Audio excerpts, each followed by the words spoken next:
Lietuvos sportas supažindina su Lietuvoje vykstančiamis varžybomis ir kviečia į sporto arenas. Sekmadienį lemiamos Lietuvos futbolo A lygos rungtynės dėl bronzos medalių. Favoritas tiek Atlantas, tiek mes. Yra lygiai taškų. Aišku, mums gal šiek tiek geriau nežaidžiame namie. Jie turi privalumą namuose žaisdami, tai aš manyčiau, kad Sūduva vis tiek kaip bebūtų favoritas. Vilniečiai ir sostinės svečiai turės vieną paskutinių galimybių išvysti Lietuvoje žaidžiančią tituluočiausią šalies stalo tenisininkę Rūtą Paškauskinę. Manau, kad jau kaip sportininkės karjerą už žingsnį reikia baigti. Savaitgalį jūsų laukia Lietuvos krepšinio ir rankinio lygų kovos, Lietuvos badmintono komandinis čempionatas ir kitos varžybos. Jų tvarkaraščius rasite Facebook'e Lietuvos sporto anonsai. Sekmadienį lemiama kova dėl Lietuvos futbolo A lygos bronzos medalių. Marijampolėje susikaus lygiai taškų turintys ir 3.–4 vietas besidalijantys Sūduva ir Klaipėdos Atlantas. Uostamiesčio komanda A lygos medalius laimėjo pastaruosius 3 metus iš eilės. Tuo tarpu Sūduva be medalių jau 4 metai. Favoritų nėra.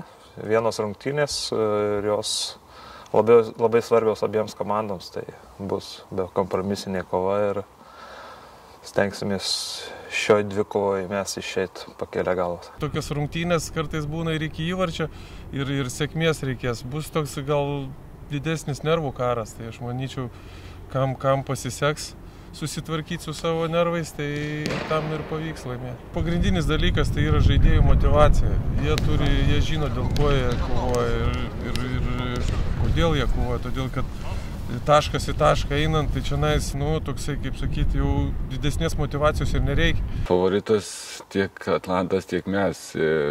Yra lygiai taškų. Aišku, mums gal šiek tiek geriau nežaidžiame namie.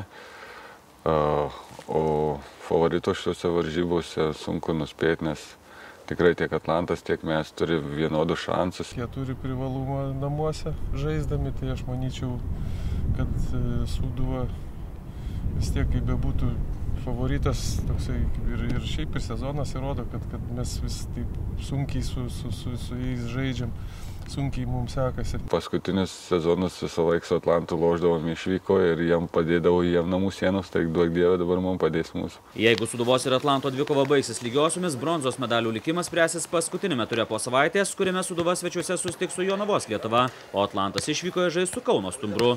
A lygos čempionų titulą jau anksčiau užsitikrino Vilniaus Žalgirio futbolininkai, sidabrą Trakų klubas.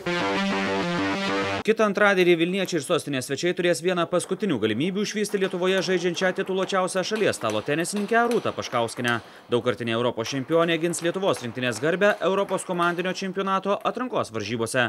Lietuvės Vilniuje susitiks su Serbijos rinktine. Jeigu bus visa komanda pasiruošus ir geros formos, aš manau, kad tikrai turėtume laimėti. Bet Serbijos irgi yra pajėgios, Todorovič Andrėja yra 140 reitingė, abi kitos irgi 20-metės jaunos sportininkės apie 200 maždaug pasaulio reitingė. Aš manau, kad man vis tiek komandai reikia atnešti 2 taškus ir taip tikiuosi, kad dar kas nors prisidės prie to.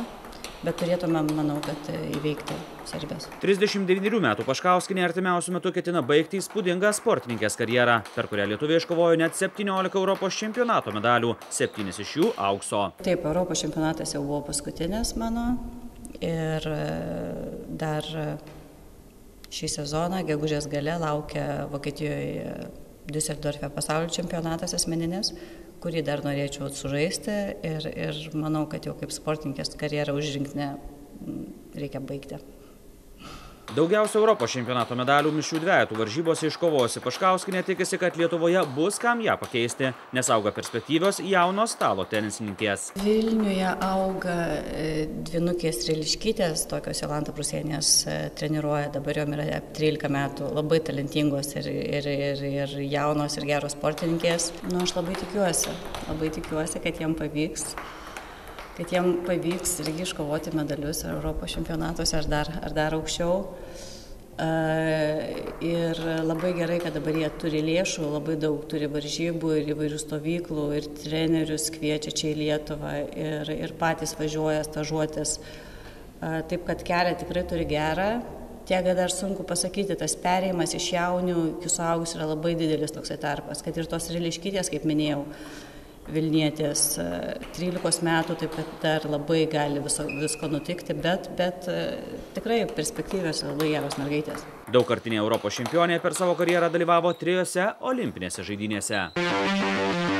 Labai atkakli kova vyksta dėl Lietuvos vyrų rankinio lygos lyderių pozicijos. Pirmą vietą dalyjasi visas 5 pergalės iškovoję čempionai Alytaus Varsos rankininkai ir vicečempionas Klaipėdos Dragūnas. 3 vietoje esantis Kauno Granitas turi 5 pergalės ir 1 pralaimėjimą.